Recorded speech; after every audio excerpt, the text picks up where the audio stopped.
सेना का दूसरा सर्वोच्च सम्मान महावीर चक्र विजेता शहीद रामउग्र पांडे का 92वां शहादत दिवस 23 नवंबर को जखनिया शहीद पैतृक गांव इमामबंसी स्थित पार्क में मनाया जाएगा। मालूम हो कि महावीर चक्र विजेता की शहादत दिवस धूमधाम से मनाती जाती रही है, लेकिन इस बार बेहद सादगी के साथ पैतृक गांव इमामबंसी में शहीद की इकलौती दोनों आंख से दिव्यांग बेटी सुनीता पांडे अपने परिवार के साथ माल्यार्पण कर मनाएगी। मालूम हो कि सन 1971 में भारत पाकिस्तान के युद्ध में पाकिस्तान के 3 बैंकर कुल्लांस नायक रामउग्र पांडे अपने बटालियन का हौसला बढ़ाते हुए 3 बंकरों को ध्वस्त कर दिया था, जिसके बाद दुश्मनों के हौसले पस्त हो गए और अपने को कदम पीछे समेटने लगे तथा दूसरे मोर्चे से दुश्मन गोला दागने लगे। तभी लांचर से दुश्मनों के बंकर को भी ध्वस्त कर दिया। दुश्मनों के हथगोले गिरने से वीरगति को प्राप्त हो गई। उनको मरणोपरांत महावीर चक्र विजय से सम्मानित किया गया। शहीद की इकलौती दोनों आंख से दिव्यांग बेटी सुनीता पांडे अपने पिता की याद करते हुए फपक कर रोक पड़ी और मीडिया से मुखातिब होकर उन्होंने अपनी पीड़ा को दर्शाते हुए बताया कि सन 1999 में तत्कालीन डीएम राजेंद्र शुक्ला ने मेरे शहीद पिता के 2 बीघा पैतृक भूमि में से 1.5 बीघा में शहीद पार्क स्थापित करके प्रतिमा सहित स्तूप और बाउंड्री तो बनवा दिया, लेकिन उन्होंने मेरी मां को सुनीता पांडे भूमि देने की बात कही थी, आज तक नहीं मिला। किसी तरह पूरा परिवार जीता। आइए देखते हैं क्या कुछ कहती हैं शहीद की इकलौती बेटी सुनीता पांडे। सन 71 में शहीद हुए थे सर, वो तब मैं मात्र 1.5 साल की थी। अच्छा, उसमें लड़ाई किस देश से हुई थी? भारत पाकिस्तान से हुआ होगा। भारत चीन बांग्लादेश से। अच्छा, बांग्लादेश से वो आज़ाद कराने में वो ऐसा हुए हैं शहीद।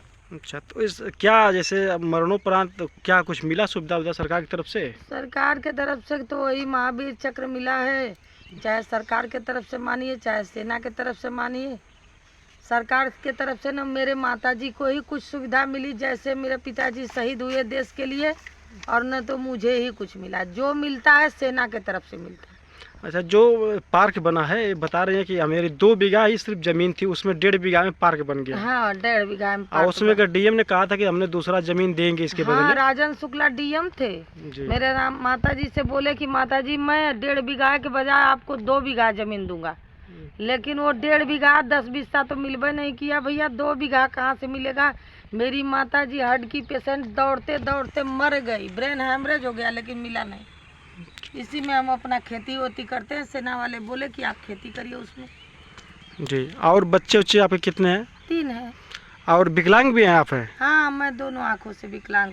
दिखाई नहीं देता आपको? नहीं दिखता। विकलांग सर्टिफिकेट 100% का मेरे पास। और कभी किसी से मांग किए थे आप अधिकारियों से आवास के लिए? आवास के लिए मैं तो मंगला प्रसाद डीएम थे जी, मैं उनके पास गई थी। बोली सर मेरे पार्क के मरम्मत के लिए आप किसी के कोसा में मत दीजिए, मुझे पर्सनल मेरे खाते में दिलवाइए और देखिए मैं काम कराती हूँ कि नहीं। एक आवास मेरे नाम से विकलांग का कर दीजिए और मेरे पार्क के मरम्मत के लिए सर कुछ इशू करवा दीजिए। बोले ठीक है, मैं ठीक हो रह गया बस।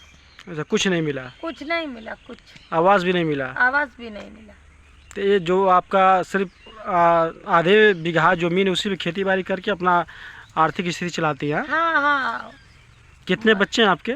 3 बच्चे हैं। अच्छा, बड़ा बच्चा कहाँ रहते हैं? दिल्ली रहते हैं, वही प्राइवेट जॉब करते हैं। तो आपने कभी फौज में नौकरी वोकरी नहीं माना उन लोगों के लिए? नौकरी तो मांगी थी, लेकिन किस्मत में नहीं था। सेना वाले भी कोशिश किए बहुत, नहीं हो पाया बीच में। तब तक माताजी एक्सपायर हो गई। कल शहादत दिवस है तो यहाँ पर क्या मनाया जाएगा, कैसे मनाया जाएगा? पहले तो हर साल आप सर सभी लोग देखते थे कि मैं कैसे मनाती थी, बहुत भव्य तरीके से मनाती थी। मैं अपने चल के जाके डीएम साहब को, एसडीएम साहब को, एसपी साहब सबको मैं आमंत्रित करती थी। नेता विधायक लोग को कार्ड बांटती थी। हथियाराम से मेरे गुरुजी माननीय आते थे मुख्य अतिथि के रूप में। जी, इस बार क्या हुआ है, क्यों नहीं आ रहे हैं लोग? इस बार मैं बुला नहीं रही हूँ किसी को। और कोई यहाँ के जनप्रतिनिधि या विधायक या जो नेता है, कोई ये नहीं सोच रहा कि कल शहादत दिवस है तो यहाँ पर क्या मनाना चाहिए? नहीं, वो तो मैं करती हूँ। यहाँ के एसडीएम आते हैं, सीईओ एसडीएम डीएम। मैं सबको कार्ड दूंगी तो लोग आएंगे, और वैसे लोग नहीं पूछते। इसलिए मैं किसी को कार्ड ही नहीं दी हूँ, न कुछ बोली हूँ। मेरे पिता है लेकिन देश के लिए तो शहीद हुए हैं जी। मेरा फर्ज है कि लाख रुपये कर्ज में मैं छुप जाऊं और कोई देखने वाला ना हो।